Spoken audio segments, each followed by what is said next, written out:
राज्य उत्तराखंड में केदारकंठा ट्रैक पर जा रहे मुंबई निवासी एक ट्रैकर की मौत हो गई। स्थानीय निवासियों ने उसका शव मोरी तक पहुंचाया।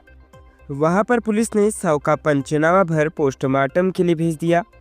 ट्रैकर 2 दिन पूर्व अपने दोस्तों के साथ केदारकंठा ट्रैक के लिए आया था।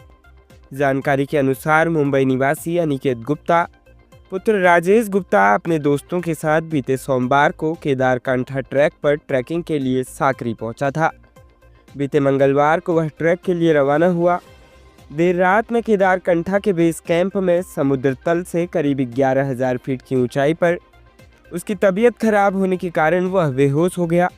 उसके साथ गए गाइड और उसके साथियों ने उसे स्ट्रेचर की मदद से सड़क तक पहुंचाया।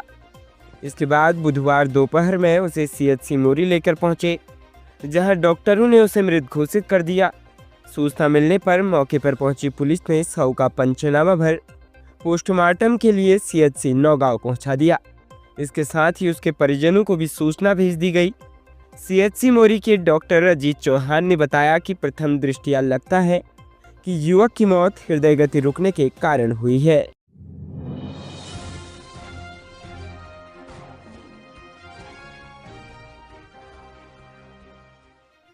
बुधवार को मुख्यमंत्री पुष्कर सिंह धामी हरिद्वार पहुंचे। उन्होंने 38वें राष्ट्रीय खेलों के तहत रोशनाबाद स्थित वंदना कटारिया स्पोर्ट्स स्टेडियम में आयोजित कुश्ती और हॉकी प्रतियोगिता का शुभारंभ किया। सीएम ने खिलाड़ियों से परिचय प्राप्त किया, साथ ही उन्होंने खिलाड़ियों का हौसला बढ़ाया। उन्होंने सभी खिलाड़ियों को शुभकामनाएं और बधाई दी। कहा कि अब हमारी देवभूमि खेल भूमि के रूप में स्थापित होगी। बुधवार की दोपहर पुलिस लाइन रोशनाबाद के ग्राउंड में सीएम पुष्कर सिंह धामी हेलीकॉप्टर से पहुंचे।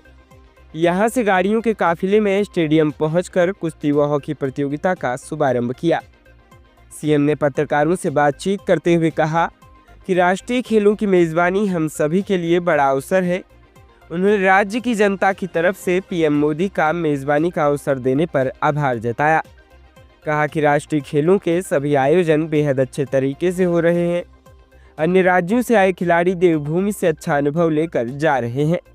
राज्य में अच्छी खेल सुविधाएं विकसित हुई है और खिलाड़ियों ने भी बड़ा अच्छा प्रदर्शन कर प्रदेश का मान सम्मान बढ़ाया है।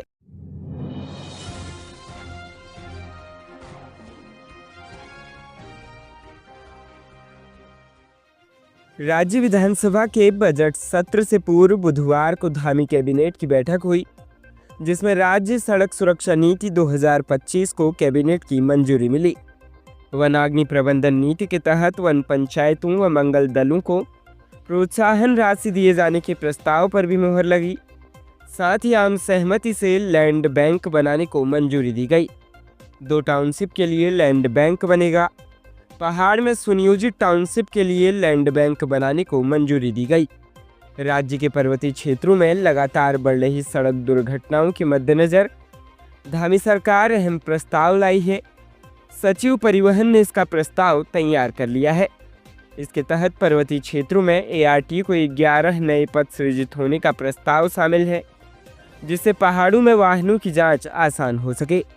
इनमें से 50% पद पदोन्नति और 50% पद सीधी भर्ती से भरे जाएंगे।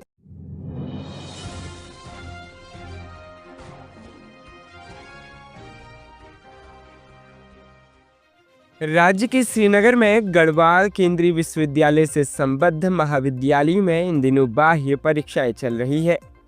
मंगलवार को एमकॉम प्रथम सेमेस्टर की परीक्षाएं आयोजित की गई। ये परीक्षाएं पहले 28 दिसंबर को होनी थी। 28 दिसंबर को 38वें राष्ट्रीय खेलों के शुभारंभ के चलते परीक्षा को स्थगित कर दिया गया था, जिसके बाद आज परीक्षा आयोजित की गई। अब 14 दिन बाद आयोजित इस परीक्षा में पेपर संबंधी गड़बड़ी सामने आई है। प्रश्न संख्या 6 में हिंदी में दिए गए आंकड़े 1,18,000 को अंग्रेजी में गलत तरीके से 11,800 लिखा गया, जिससे छात्र भ्रमित हो गए। गढ़वाल केंद्रीय विश्वविद्यालय में परीक्षाओं में गड़बड़ी कोई नई बात नहीं है। कभी पुराने पाठ्यक्रम के आधार पर प्रश्न पत्र तैयार कर दिया जाता है, तो कभी आधे पेपर को स्थगित करना पड़ता है, जिसके कारण गढ़वाल केंद्रीय विश्वविद्यालय हमेशा ही चर्चाओं में बना रहता है। इस मामले में गढ़वाल केंद्रीय विश्वविद्यालय के परीक्षा नियंत्रक JS चौहान ने सफाई देते हुए कहा कि यह गलती प्रिंटिंग में हुई है। परीक्षा नियंत्रक JS चौहान ने आश्वासन दिया कि प्रिंटिंग प्रेस को सख्त निर्देश दिए गए हैं कि भविष्य में इस तरह की लापरवाही न हो। साथ ही उन्होंने कहा कि विश्वविद्यालय प्रशासन छात्रों के हितों की सुरक्षा के लिए पूर्ण रूप से प्रतिबद्ध है।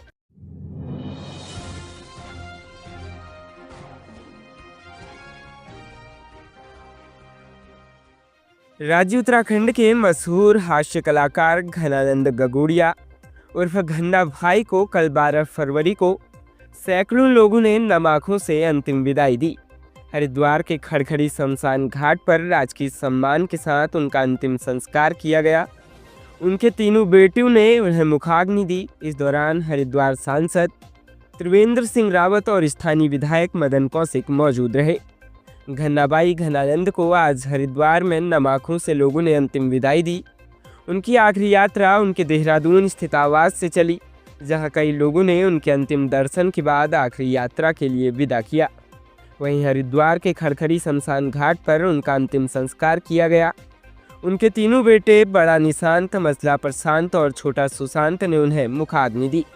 वहीं इससे पहले हरिद्वार से भाजपा सांसद त्रिवेंद्र सिंह रावत और हरिद्वार नगर से भाजपा विधायक मदन कौशिक समेत राजनीतिक दलों के नेता और शासन प्रशासन के अधिकारियों ने उन्हें श्रद्धांजलि दी।